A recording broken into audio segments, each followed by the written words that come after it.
Seventh class अभी हमने chapter number rational number start किया था। अलग अलग बुक में इसका अलग अलग नंबर है। एनसीईआरटी में चैप्टर नंबर 9 है, इस बुक में चैप्टर नंबर 4 है। सो चैप्टर नंबर जो है हमारे पास वो है रेशनल नंबर। चैप्टर नंबर से हमें ज़्यादा वो नहीं होता है, हमें मेन कॉन्सेप्ट के ऊपर बात करनी होती है। तो रेशनल नंबर का कॉन्सेप्ट समझते हैं। सबसे पहले हम रिवीजन कर लेते हैं कि हमने पहले कौन से नंबर पढ़ रखे हैं। ठीक है, सबसे पहले हमने क्या पढ़ा था? नेचुरल नंबर्स पढ़ा था। ठीक है, उसके बाद फिर हमने होल नंबर पढ़ा था। उसके बाद हमने इंटीजर्स पढ़ा था। तो नेचुरल नंबर आपको याद है, काउंटिंग को बोलते हैं। होल नंबर क्या होता है? ज़ीरो से स्टार्ट। इंटीजर्स जो नेगेटिव भी हो और पॉजिटिव भी हो। ठीक है, एक हमने फ्रैक्शन पढ़ा था। फ्रैक्शन होता है ए बाई बी की फॉर्म में। ठीक है, जिसमें ऊपर और नीचे दोनों तरफ नेचुरल नंबर ही होने चाहिए। ठीक है, उसको हम फ्रैक्शन बोलते हैं। अब रेशनल नंबर में क्या होता है कि ये एक तरह का फ्रैक्शन ही है, लेकिन फ्रैक्शन में क्या होता था कि ऊपर वाला भी नेचुरल, नीचे वाला भी नेचुरल, लेकिन इसके अंदर ऊपर वाला भी इंटीजर एंड नीचे वाला भी इंटीजर। और एक कंडीशन है कि q is not equal to zero, यानी कि जो इसका डिनोमिनेटर है वो ज़ीरो नहीं होना चाहिए। ठीक है, उसको हम क्या बोलते हैं? रेशनल नंबर बोलते हैं। ठीक है, क्लियर हुआ?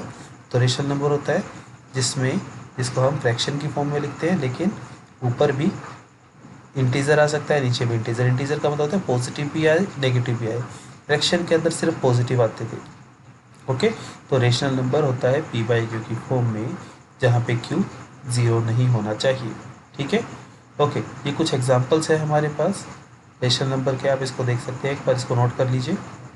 तो हर नेचुरल नंबर एक रेशनल नंबर है। हर whole number, every whole number is also rational. Every integer is also rational. ठीक है, क्योंकि हर एक के डिवाइड में आप वन तो लगा ही सकते हैं। डिवाइडेड बाय वन कोई फ़र्क नहीं पड़ता, लेकिन रेशो में तो हो ही गया।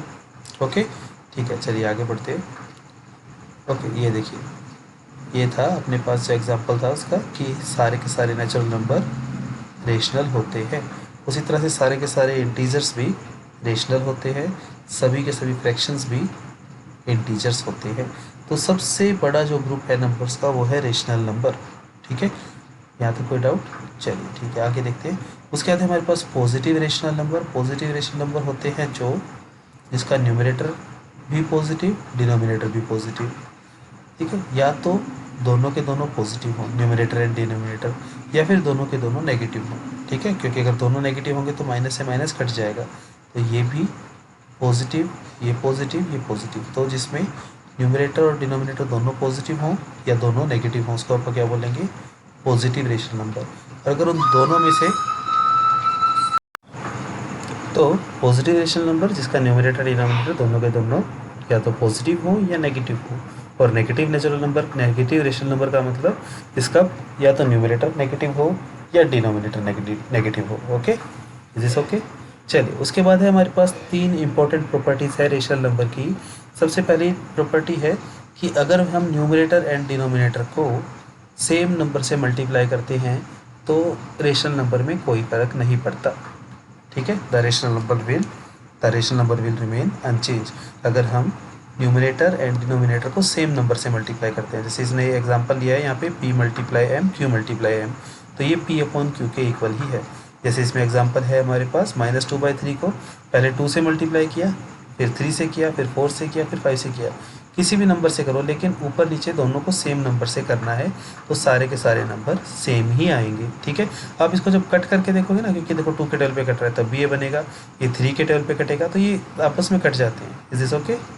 ठीक है, उसके बाद हमारे पास क्या है कि अगर हम इनको जैसे हमने मल्टीप्लाई किया था, मल्टीप्लाई की जगह अगर हम सेम नंबर से डिवाइड करें, ये प्लस का साइन नहीं है, डिवाइड का साइन है, अगर हम सेम नंबर से डिवाइड करें तो भी उसमें कोई फ़र्क नहीं पड़ता। ठीक है, जैसे अपने पास 32/36 है, ये नंबर है, हमने इसको क्या किया, इसको ऊपर वाले को भी 4 से डिवाइड कर दिया, नीचे वाले को भी 4 से डिवाइड कर दिया, तो सेम नंबर से मल्टीप्लाई करने पर कोई फ़र्क नहीं पड़ता। ये इसकी प्रॉपर्टी है रेशनल नंबर की। और सेम नंबर से ही डिवाइड करने पे भी फ़र्क नहीं पड़ता न्यूमरेटर एंड डिनोमिनेटर को। ठीक है, लेकिन यहाँ पे खास बात यह है कि वो नॉन जीरो से मल्टीप्लाई करना है। देखो यहाँ पे लिखा हुआ है m is non zero, zero से मल्टीप्लाई नहीं करना कि ऊपर भी जीरो से मल्टीप्लाई, नीचे भी जीरो से, क्योंकि डिवाइड में ज़ीरो पॉसिबल नहीं है। ठीक है, अच्छा जी, उसके बाद आगे देखते हैं नेक्स्ट प्रॉपर्टी क्या है हमारे पास इसकी। तो नेक्स्ट प्रॉपर्टी है हमारे पास equivalent rational number. Equivalent rational number होता है कि अगर हम उसी नंबर को सेम नंबर से मल्टीप्लाई कर दें या डिवाइड कर दें तो जो नंबर मिलता है हमें वो इक्विवेलेंट होता है। जैसे कि हमने अभी यहाँ पर जो किया था, ये सारे के सारे इक्विवेलेंट रेशनल नंबर है। ठीक है, इज दिस ओके? तो चलिए अब इसके कुछ एग्जांपल्स करते हैं। एग्जांपल हमारे पास, हमको 4 रेशनल नंबर बताने हैं, इसके इक्विवेलेंट 4 नंबर बताने हैं। तो पहले ऊपर वाले को 2 से मल्टीप्लाई कर दो, फिर उसको 3 से, फिर 4 से, फिर 5 से, फिर 6 से, मतलब ऊपर और नीचे सेम नंबर से मल्टीप्लाई करना है। ठीक है, और सबसे ईजी क्या रहेगा, आप इसको पहले ऊपर वाले को 10 से मल्टीप्लाई कर दो, 0 ही तो लगाना है, फिर इसको 100 से कर दो, फिर 1000 से कर दो। ठीक है, कैलकुलेशन वर्क बचाने के लिए। Is this okay? तो ये क्वेश्चन आप बड़े आराम से कर लेंगे। ठीक है, एक बार इसको तो देखिए, एक बार सॉल्यूशन को, 1 मिनट का पॉज लेके स्क्रीन को। चलिए आगे बढ़ते हैं। ठीक है, एक और इम्पोर्टेंट रिजल्ट है हमारे पास, इन्होंने कहा है if the denominator of rational number is negative, अगर डिनोमिनेटर नेगेटिव है तो हम क्या कर सकते हैं, उस नेगेटिव को, उस माइनस साइन को ऊपर ले जा सकते हैं। ठीक है, इसका मतलब हुआ कि हमने ऊपर भी -1 से मल्टीप्लाई कर दिया और नीचे भी -1 से मल्टीप्लाई कर दिया, ताकि नीचे वाला पॉजिटिव हो जाए और ऊपर वाला नेगेटिव हो जाए। ठीक है, इज दिस ओके? तो आपको इसमें क्या करना है, जैसे ये नंबर है, आपको इसको क्या करना है कि डिनोमिनेटर पॉजिटिव होना चाहिए, तो हम इस माइनस को आराम से ऊपर उठा के ले जा सकते हैं, तो ये -3/8 हो जाएगा। उसी तरह से -7/12, ये तो माइनस से माइनस कट ही गया, तो 5/2, ये भी माइनस से माइनस कट गया। ओके, तो देखिए इन्होंने कैसे किया, इन्होंने इसको -1 से मल्टीप्लाई करके दिखाया है। Is this okay? ठीक है, चलो आगे बढ़ते हैं। चलिए क्वेश्चन नंबर 3, आपको इसमें करना है, इसका न्यूमरेटर पॉजिटिव होना चाहिए, तो आप इसको ऊपर से नीचे उठा लाओ। ठीक है, माइनस के साइन को ऊपर नीचे ले जा सकते हैं। ठीक है, ओके। अब इसके बाद इसने कहा है कि ये जो नंबर है, आपको इसको ऐसे लिखना है कि इसका न्यूमरेटर -12 हो जाए। तो 4 का 12 बनाने के लिए क्या करूँ, 3 से मल्टीप्लाई कर दूँ, ऊपर भी 3 से, नीचे भी 3 से, क्योंकि दोनों जगह सेम से मल्टीप्लाई होना चाहिए। न्यूमरेटर 20 बनाने के लिए किससे मल्टीप्लाई करें इसको, -5 से, क्योंकि न्यूमरेटर इसने पॉजिटिव का है। ठीक है, पता लगा? तो चलिए देखिए इसको कैसे किया इन्होंने, ये देखो। तो हमें इसमें सोचना है कि किस नंबर से मल्टीप्लाई करें -4 को, -12 मिल जाए। तो अपने को पता है कि 3 से मल्टीप्लाई कर दो, -12 मिल जाएगा, तो ऊपर भी 3 से, नीचे भी 3 से। उसी तरह से न्यूमरेटर में ऊपर इसको, अगला जो था उसमें क्या करना था, हमें 20 लेकर आना था। 20 लेकर आना था तो उसके लिए हम क्या करें, -5 से कर देंगे। ठीक है, तो -5 से मल्टीप्लाई और -5 से डिनोमिनेटर को भी मल्टीप्लाई, दोनों को मल्टीप्लाई करना होगा। Is okay? ठीक है, चलिए एग्जाम्पल नंबर 5 आपको करके देखना है। Express this number with denominator 32, तो नीचे वाले को आपको 32 बनाना है। तो 8 का 32 कैसे बनेगा, समझ गए कैसे करना है? चलो इसको 1 मिनट का टाइम लेके एक बार करके देखो, फिर आंसर मैच करना। चलिए आंसर मैच करते हैं। क्या यही आंसर है आपके? ठीक है, ओके जी, ठीक है। चलिए आगे बढ़ते हैं, फिर नेक्स्ट क्वेश्चन देखते हैं। चलिए क्वेश्चन नंबर, एग्जाम्पल नंबर 6, -36/48 को आपको एक्सप्रेस करना है, जिसमें डिनोमिनेटर 4 होना चाहिए। तो 4 कैसे करेंगे इसको, तो देखो किससे डिवाइड करेंगे 4 आ जाए। ठीक है, टाइम लगाओ इसके ऊपर 1 मिनट का, उसके बाद हम आंसर मैच करेंगे। स्क्रीन पॉज कर दो एक बार। चलिए आंसर मैच करते हैं। क्या यही आंसर है आपका? 48 है और इसका 4 बनाना है, तो हम क्या करेंगे, 12 4 सा 48 होता है, इसको हम 12 से डिवाइड कर देंगे। और इसको अगर डिवाइड किया तो ऊपर वाले को भी करना पड़ेगा, क्योंकि हमारा रूल क्या था, सेम नंबर से मल्टीप्लाई कर सकते हैं ऊपर नीचे, और सेम ही नंबर से डिवाइड कर सकते हैं। तो इसको बनाने के लिए हमने इसको 12 से डिवाइड किया, तो इसको भी 12 से ही डिवाइड करना होगा। ओके, चलिए एग्जाम्पल नंबर 7 करके देखिए एक बार। आपको इसका डिनोमिनेटर 5 बनाना है, 1 मिनट का टाइम लगाओ। चलिए आंसर मैच करते हैं। क्या यही आंसर आया? ठीक है, अब देखो इसने क्या कहा था कि इसको 5 बनाना है, तो इसको किससे डिवाइड करेंगे 5 आ जाए, तो 5 9 सा 45 होता है। तो लेकिन माइनस है, इसलिए डिनोमिनेटर का है प्लस का 5, तो माइनस के 9 से इसको डिवाइड कर देंगे, माइनस के 9 से नीचे और माइनस के 9 से ही ऊपर। ठीक है, इस तरह से हो जाता है। ओके, नेक्स्ट है हमारे पास standard form of rational number. Standard form of rational number होता है कि आपको इसको p/q की फॉर्म में तो है ही, देखो स्टैंडर्ड फॉर्म देखो, 27/45 भी एक नंबर है, 3/5 भी एक नंबर है। इसका एक, हाँ 27/-45 और -3/5, ये दोनों के दोनों नंबर इक्विवेलेंट है। लेकिन इनमें से स्टैंडर्ड कौन सा है, तो स्टैंडर्ड है ये वाला, यानी कि जितना कटता है काटो, ठीक है, जो जो कैंसिल आउट होते हैं कैंसिल करो, जो बचेगा लास्ट में कि जो किसी और से कैंसिल ना हो तो वो हमारे पास स्टैंडर्ड फॉर्म आ जाएगी। Is this okay? ठीक है, पता लगा कैसे करना है?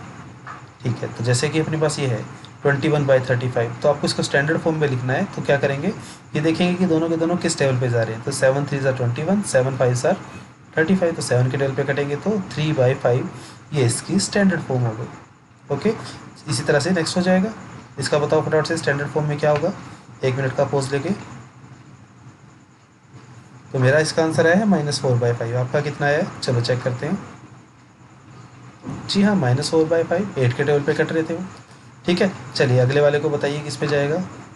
11 2 22, 11 5 55, तो 2/-5 या फिर -2/5।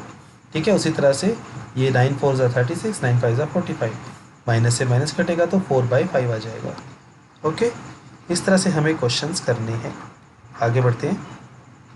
चलिए एग्जाम्पल नंबर 10 को आपको स्टैंडर्ड फॉर्म में लिखना है। 1 मिनट का टाइम लगाइए और इसको सोल्व करके देखिए।